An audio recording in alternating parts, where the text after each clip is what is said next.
Emmanuel Macron aurait eu un rôle dans le retrait de Sarah Knafo à Paris. Je propose qu'on regarde un petit peu ça parce que quand j'ai vu ça, j'ai eu un petit red flag qui s'est ouvert dans mon cerveau, on va dire, qui s'est levé un attention. Je suis pas tout à fait tranché là-dessus. C'est-à-dire qu'en gros, il y a eu un article du Monde que je vous propose qu'on lise ensemble d'ailleurs. Je sais pas s'il est très long, mais au pire, on sautera des paragraphes. Le rôle d'Emmanuel Macron dans la campagne municipale parisienne en question. Ça, c'est un truc qu'on avait vu. Oui, donc pendant je sais pas, pour les gens qui étaient sur Zawaprod hier sur la chaîne Zawaprod, on a react au grand débat parisien. On a react au débat du coup avec Chikirou, Dati et Emmanuel Grégoire. C'était très très drôle. Mais du coup, pendant ce débat, Emmanuel Grégoire avait un petit peu balancé la bombe. Et c'était un petit peu un de ses éléments de langage contre Dati, de dire que c'était Macron qui, en coulisses, avait œuvré pour le fait que Knafo se retire au profit de Dati et que du coup Dati se ferait élire avec les voix de l'extrême droite et que du coup Dati c'est l'extrême droite, etc., etc., etc. Dans les stratégies politiques, notamment à l'approche des débats, une des stratégies, c'est de sortir des infos pour pouvoir les authentifier par la presse dans la journée et les utiliser à la fin de la journée pour dire que regardez, ça a été prouvé. En tout cas, ça a fait partie de la séquence du débat parce que c'était clairement un truc qui était à utiliser pour le débat comme argument. C'est de la stratégie, c'est de la tactique quoi, plus que de la stratégie. Donc, il y a cet article du Monde donc qui dit ça, et je vous propose qu'on le lise ensemble parce que donc ça dit du coup que Macron aurait œuvré pour faire retirer Knafo. Alors du coup, on sait pas trop parce que je sais que un des trucs c'était que en fait Macron aurait fait pression sur Bolloré pour qu'il fasse pression sur Knafo. Dans d'autres versions, c'est Macron qui aurait appelé directement Knafo. D'autres c'est bon, globalement, t'as toujours deux mecs derrière qui tirent les ficelles.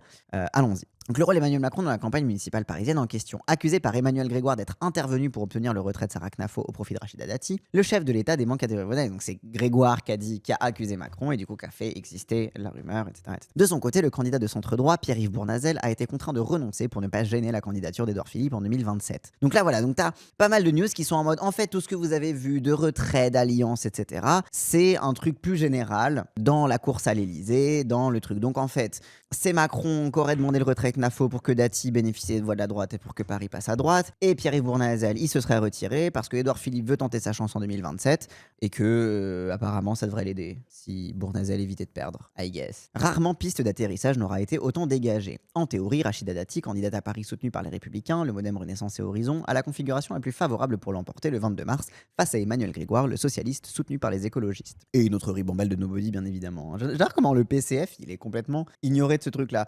T'as l'impression que la campagne de Emmanuel Grégoire, c'est socialiste et écolo, mais Yann Brossel, il est au Parti communiste, les gens, bref. À gauche, l'ancien premier adjoint d'Anne Hidalgo est concurrencé par la chef de file des Insoumis. Alors que met tout le temps Insoumis entre guillemets. Parce que tu vois, genre, il pourrait dire la chef de file de LFI, mais tu vois que les journalistes, ils prennent un malin plaisir à dire les Insoumis pour pouvoir mettre Insoumis entre guillemets pour sous-entendre c'est un peu des soumis à Mélenchon, quoi, bref. Dans la capitale, Sophia Chikirou qui s'est maintenue, tandis qu'à droite, Sarah Knafo, qualifiée pour le second tour. À droite, c'est marrant de dire à droite pour Sarah Knafo.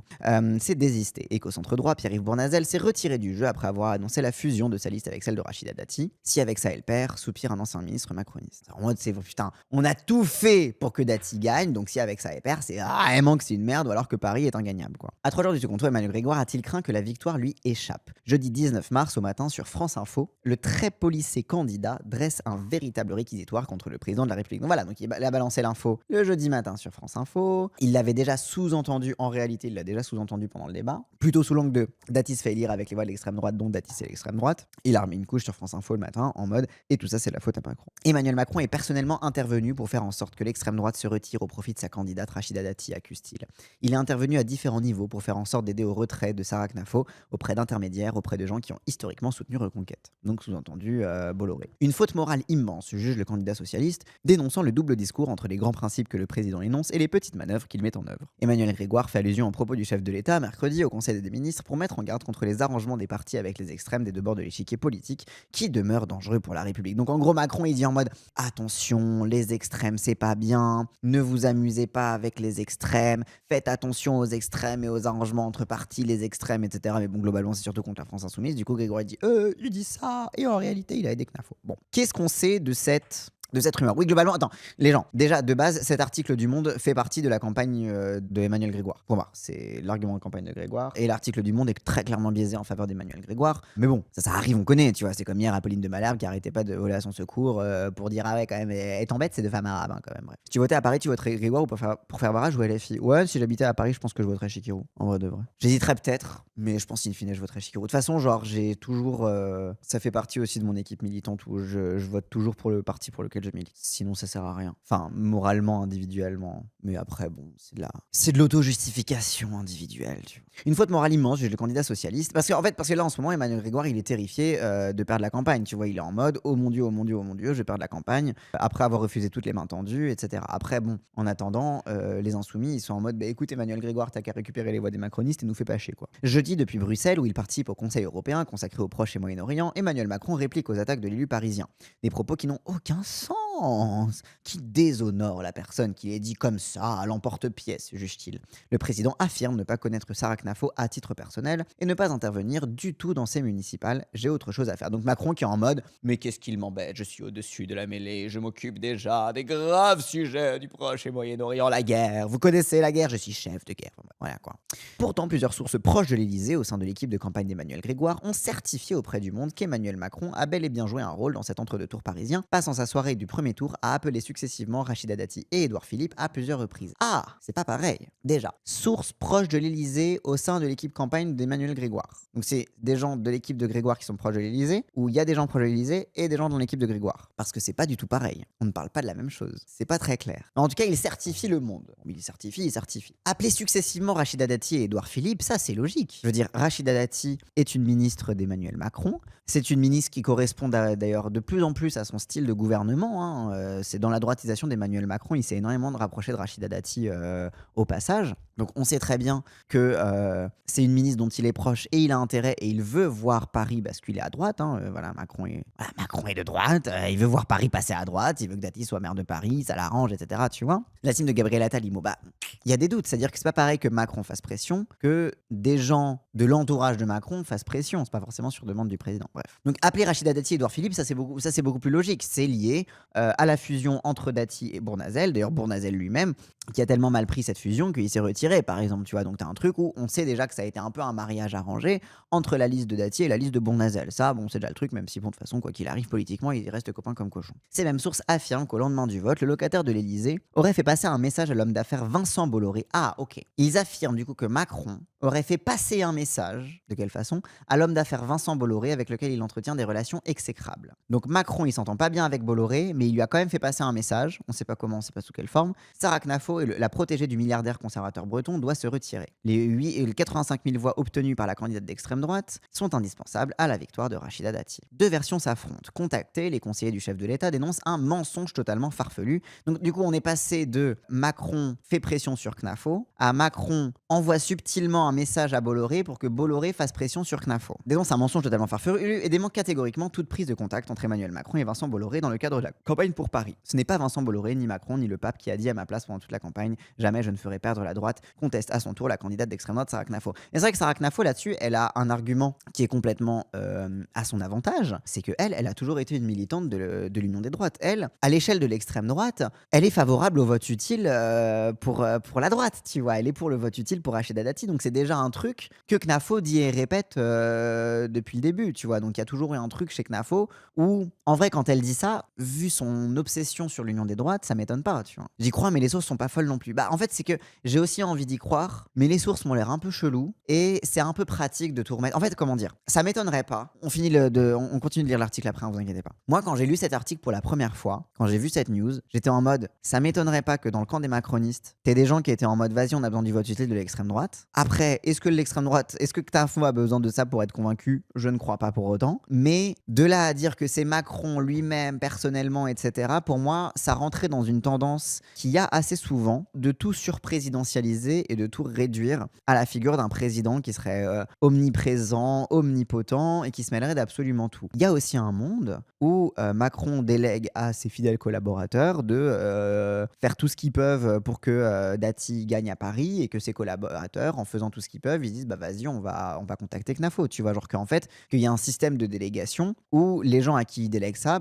estiment que la meilleure tactique c'est de passer par CNAFO par exemple. Ou alors même que tu vois, genre tu sais, il y a plein de trucs où je suis un peu en mode, c'est un peu facile et un peu simpliste de dire Macron a décroché le téléphone pour faire pression, tu vois, il y a un peu un truc de bon. Tu vois, genre par exemple, ce qu'on a vu à Nice, c'est Sébastien Lecornu qui a directement appelé les chefs de parti, tu vois, donc tu as le Premier ministre qui est intervenu auprès des responsables de partis politiques. Et là, on a le truc, on sait qu'ils les ont contactés, on a les traces des appels, etc. Là, tu vois, là-dessus, on a ça. Mais, tu sais, il y a un peu un truc de... J'ai l'impression presque que le Cornu, c'était pas assez, du coup, fallait le faire passer par Macron, tu vois, genre presque un truc comme ça. Moi, en tout cas, j'ai cet instinct un peu complotiste. Enfin, du coup, anti-complotiste, quoi. N'empêche, le désistement de CNAFO est chelou politiquement. Reconquête n'a pas grand-chose à gagner, à part crari l'image de responsabilité. Bah...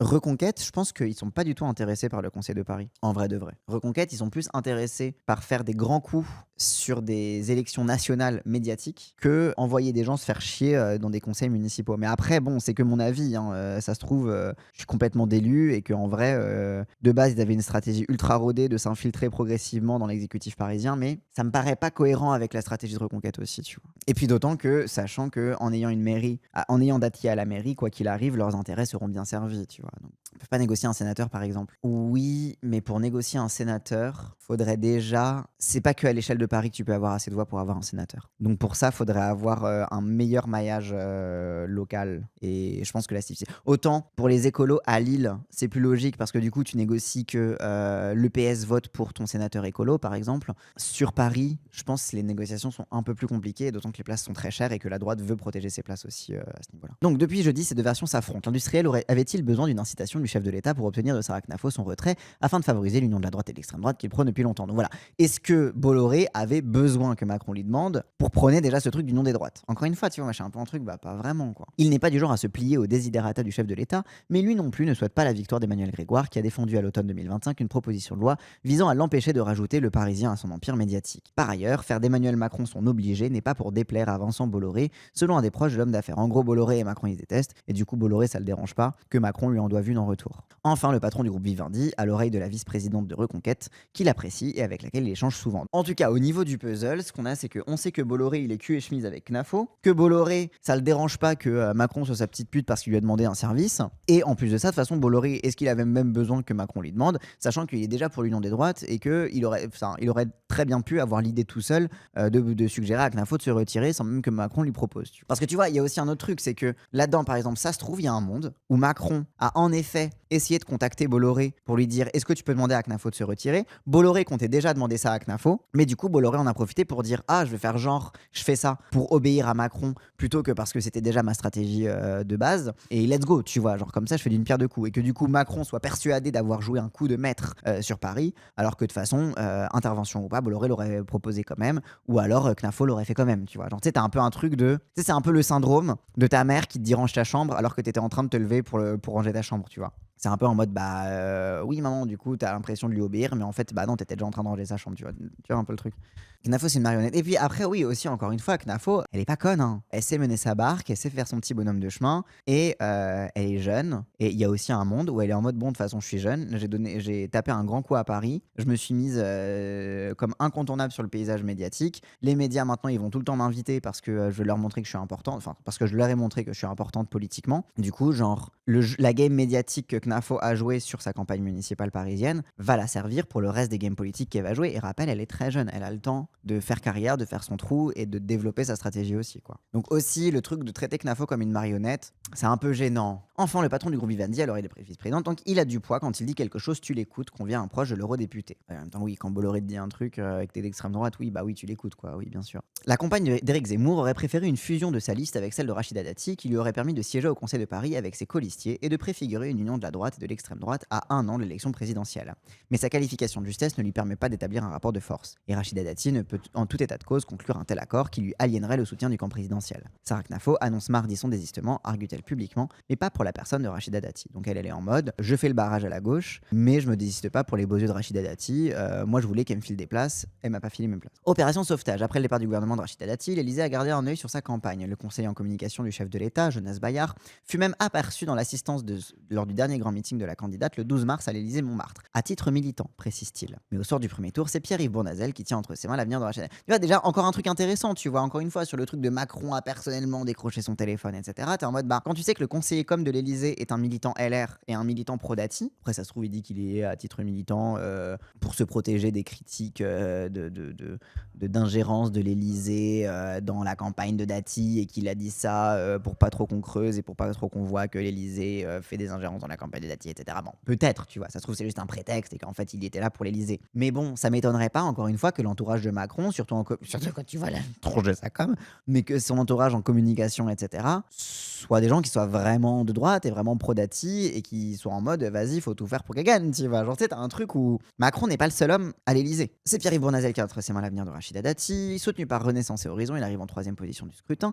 La candidate d'Emmanuel Macron et de la droite réalise un score bien en deçà des sondages et des espérances de son camp. 12 points derrière Emmanuel Grégoire. L'opération de sauvetage du soldat Dati est lancée. Dans la soirée, Édouard Philippe, le mentor de Pierre-Yves Bournazel, reçoit un appel d'Emmanuel Macron, le premier depuis son plaidoyer pour la démission du chef de l'État en automne 2025. Le président le félicite pour son score au Havre, mais l'échange n'est pas désintéressé. Il défend la fusion des listes de Dati et Bournazel à Paris. Donc on sait que Macron est intervenu auprès d'Édouard Philippe pour la fusion entre Bournazel et Dati. Ce qui est beaucoup plus logique. C'est-à-dire que ce qui est un peu plus logique que intervenir pour Knafo directement, quoi. Macron veut juste mettre le seum à Philippe et lui couler tout avenir. Oui, alors déjà il y a ça. Et aussi, Macron, il veut que son mandat ait bousculé définitivement des équilibres politiques durables à Paris, à gauche, notamment l'équilibre de Paris. Paris, ça fait des années que c'est à gauche. Et aussi, je pense que son fantasme, c'est que sous Macron, Paris ait définitivement changé de bord, quoi. Emmanuel Macron ne s'arrête pas là. Dimanche et lundi, il joint les chefs de file de la droite, notamment le président du Sénat Gérard Larcher, pour s'enquérir de l'état des négociations. On est les deux seuls à Paris à ne pas avoir été appelés par le président, ce gosse Gabriel Attal, secrétaire général de Renaissance, et Pierre-Yves Bournazel.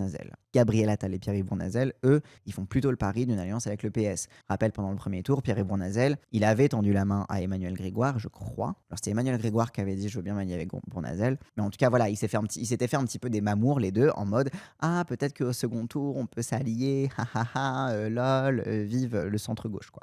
Oui, c'est la fameuse aile gauche des macronistes. Sachant que Bournazel, c'est pas un macroniste, c'est un philippiste, c'est un mec de Édouard Philippe, etc. Je crois qu'il vient de l'UMP à la base, je sais plus exactement, je connais plus c'est quoi son parcours, ou peut-être du centre. Mais eux, ils parient leur avenir sur le macronisme originel, c'est-à-dire la fusion entre le PS et LR, quoi. Genre, c'est vraiment, eux, ils parient sur l'UMPS, c'est des macronistes originels dans ce sens-là. Donc, Gabriel Attal et Pierre-Yves Bournazel n'ont pas été appelés. Seul le Premier ministre Sébastien Lecornu prend le soin de contacter le candidat philippiste par SMS. À ta disposition si je peux t'aider. Donc, on voit que Sébastien Lecornu, qui a déjà quand même appelé des gens pour les questions de fusion d'entre-deux tours, etc., il l'a aussi fait avec Bournazel. Et voilà, il a fait son petit truc, quoi. C'est un sarkozyste à la base, Bournazel. Ok, d'accord. Logique de passer chez Édouard Philippe quand t'as été sarkozyste.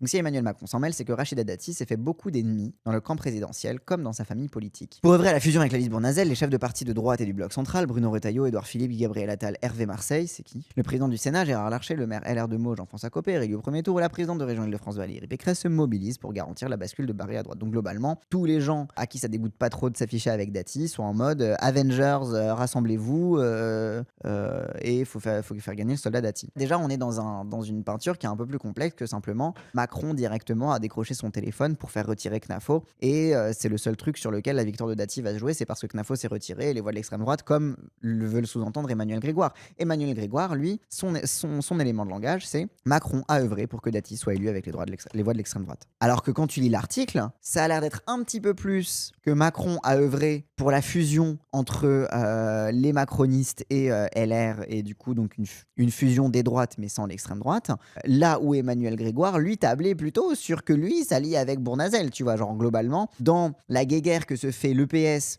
et les macronistes, enfin plutôt le PS et LR, sur qui va récupérer les miettes du centre, c'est plutôt là-dessus que le seum d'Emmanuel Grégoire se joue. C'est sur le seum de c'est moi qui voulais récupérer les centristes et Rachida Dati me les a chopés sous le nez, quoi. Ça me paraît un peu plus proche de la vérité, quoi. Rarement un second tour des municipales n'aura suscité autant de transactions souterraines jusqu'au sommet de l'État. Peut-être parce que pour la première fois, le président de la République ne soutient pas le candidat investi par son parti. Comme une dinguerie que le candidat. Mais en même temps parce que Macron n'a pas de parti. Macron a créé un parti juste parce qu'il avait besoin d'un appareil de campagne pour sa putain de campagne de merde. Mais Macron, c'est justement justement l'union des droites en personne. C'est celui qui est allé imposer une hégémonie de centre-droit et qui après a travaillé à la droitiser et à en faire un pôle de droite générale, quoi. Genre, c'est évidemment qu'il n'a pas de parti, Macron. C'est pour ça que Gabriel Attal, il lui donne plus l'heure depuis qu'il est devenu président de Renaissance, quoi. Donc après s'être présenté face à Rachida Dati comme l'incarnation de la probité et des valeurs, Pierre-Yves Bournazel souhaite se maintenir, mais il constate son propre isolement. La majorité de ses colistiers veulent rejoindre la liste de Dati. C'est aussi l'intérêt de son chef de parti, Édouard Philippe, qui ne souhaite pas porter la responsabilité d'un échec de la droite à Paris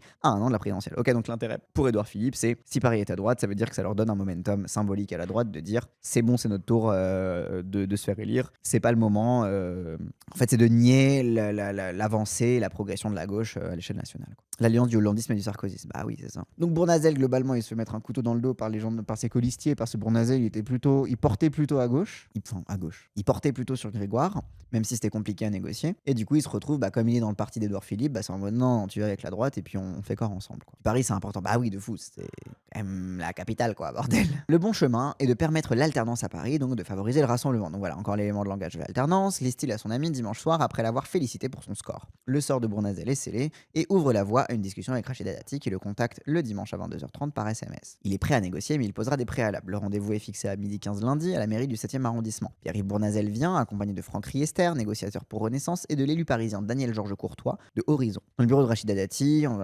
Jérôme Sterker, son directeur de campagne, sa conseillère Emmanuelle Dauvergne, Valérie Pécresse, est elle aussi présente. L'élu Horizon renouvelle ses 3 conditions, la promesse de reprendre certaines de ses mesures, notamment sur l'écologie, la lutte contre les violences en milieu périscolaire, gouverner Paris de manière apaisée et surtout aucune compromission avec l'extrême droite. Moi, Knafo, jamais, tu connais mes valeurs, lui rétorque-t-elle. En signe de bonne foi, Rachida Dati évincera plus tard l'une de ses conseillères, Souraya Nadji, qui s'était affiliée à la formation zémouriste et affirmera dans Le Figaro qu'il ne peut pas y avoir d'alliance avec Reconquête. À ce stade, l'élu parisienne est davantage intéressée par le jeu de chaise musicale sur sa liste que par les principes énoncés par Pierre-Yves Bournazel. Elle lui propose la place de numéro 2. Bournazel n'avait pas beaucoup d'entrain à devenir premier adjoint de Dati, s'en étonnera Valérie Pécresse auprès de Gabriel Attal au téléphone. Donc Pécresse, elle était choquée que Bournazel voulait pas être le boulet de Dati. Genre c'est évident pourtant, c'est pas comme s'il s'appréciait beaucoup. Lui c'est un technos austère et elle c'est une tata flambeuse. Ils sont clairement pas sur les mêmes longueurs d'onde, hein. Quand je vois Strasbourg, je vois que le PS est bien mûr pour oublier tout ce qui leur restait de gauche. Bah oui. Si elle est retardée par l'ultra-gauche, peut-on commencer à parler de l'ultra-centre macroniste? Ah mais bien sûr, l'extrême-centre, l'ultra-centre, bien sûr, bien sûr. Dans le bureau de Dati, Bournazel n'a pas répondu à l'offre de sa meilleure ennemie, comme il la surnomme dans son livre La bataille pour Paris. Autour de lui, certains l'encouragent à y aller, misant sur une condamnation de Rachida Dati pour corruption lors de son procès prévu en septembre devant le tribunal correctionnel de Paris. Et ok, du coup, les autres, ils lui disent en vrai de vrai,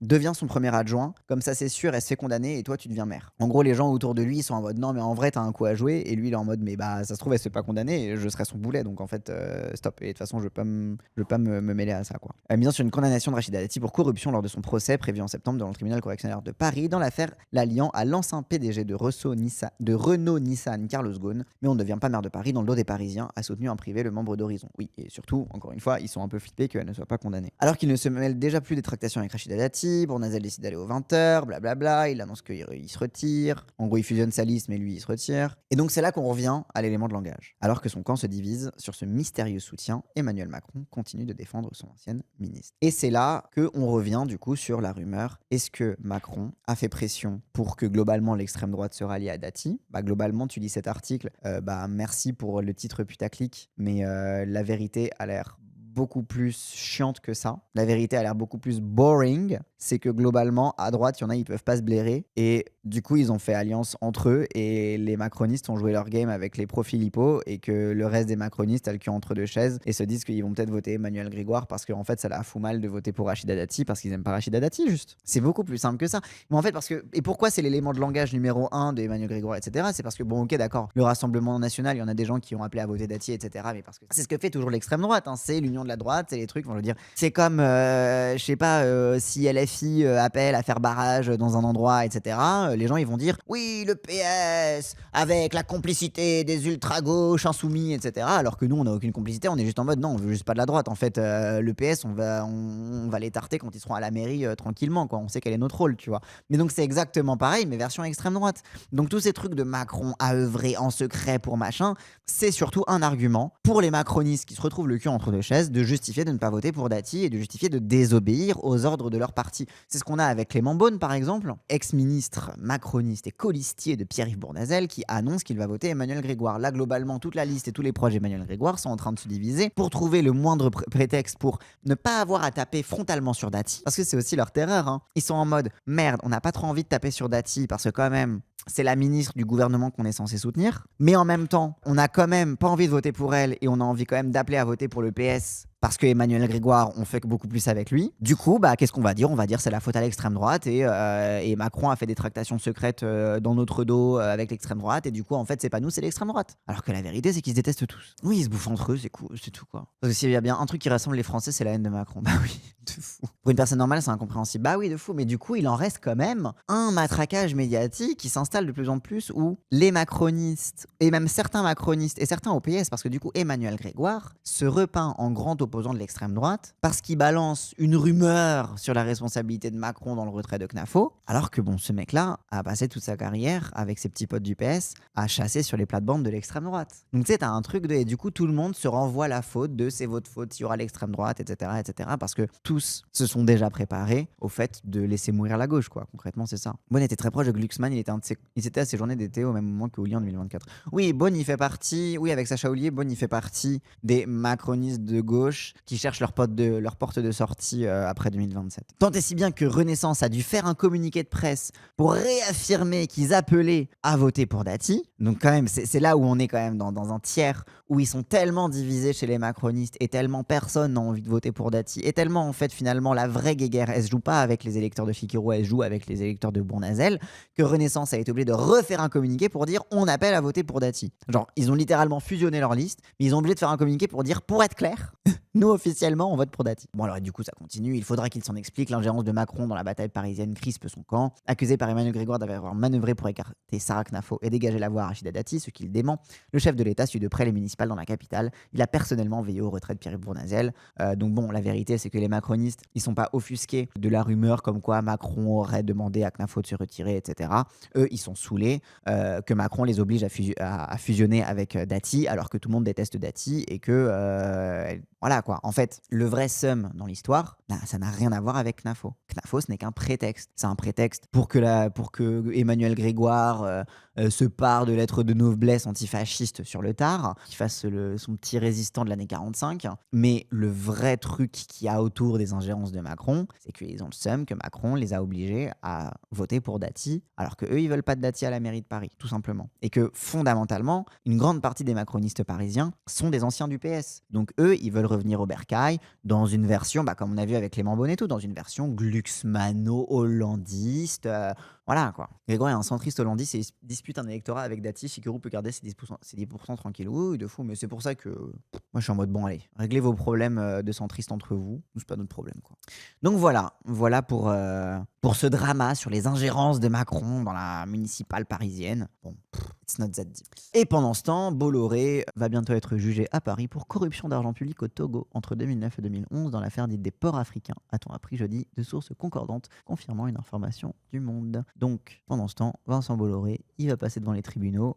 Bon, est-ce qu'il va être condamné ? Rien n'est moins sûr. Mais du coup, pour tous ces pailles en Afrique, vous savez le truc pour lequel Louis Boyard avait fait un esclandre chez Hanouna, le truc de oh là là, les ports en Afrique, etc., Bolloré en Afrique, etc., c'est en partie lié à ça. Alors lui, c'est plus pour la corruption d'argent public, c'est pas sur la partie, c'est pas sur la partie des travailleurs, etc.